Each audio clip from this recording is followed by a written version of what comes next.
السلام عليكم ورحمة الله وبركاته. كم جرتن كبجمتوتا فجالة توني هردفتوني برسا ورما الحمد لله هن نجا كوت نجا إنك هنجار الله هنك بجارا بك جرت مرة نجا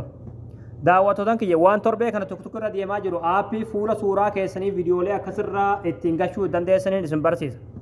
فولا سورة كيسني كفا چودا بفكر وسرت مرة كارتن كان عندي چودا فيديو كنا كيسا كان سنين تولي چودا سورة كيسني چودا فولا سا كفا چودا أسر گشو دندة سنين چودا كان تيرايو بربادنيس كان شمرانيو بربادنيس چودا بمكان وما سرت كارتن چودا كان كيسا كان سنين تولي چودا سالپماتي حال فولا سورة كيسني دا اتنجشو دندة سنين ديسمبرسيس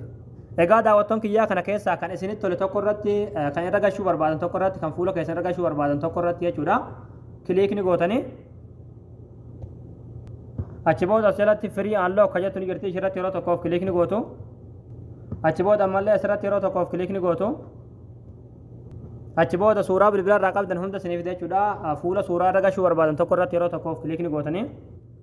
achi booda haala kanaan isiniif fida hangan isiniif fixu ni eeggattanii achi booda haala kanaan xawwaalee isiniif gashee jira jechuudha suuraa barbaadan haala kanaan gashuu dandeessanii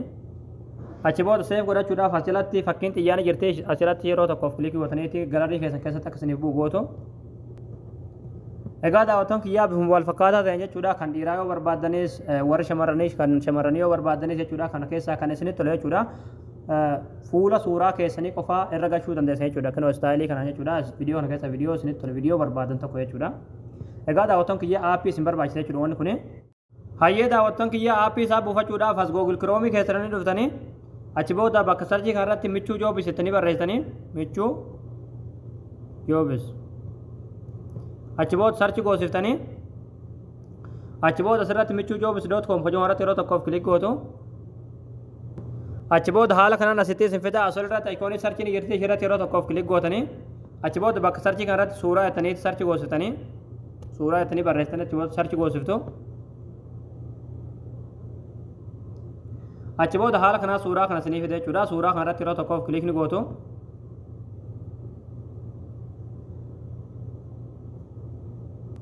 achi booda aappii buufachuudhaaf asirra suuta gadanii deemtu suutumaan gad deemtu gaduma deemtu malleedha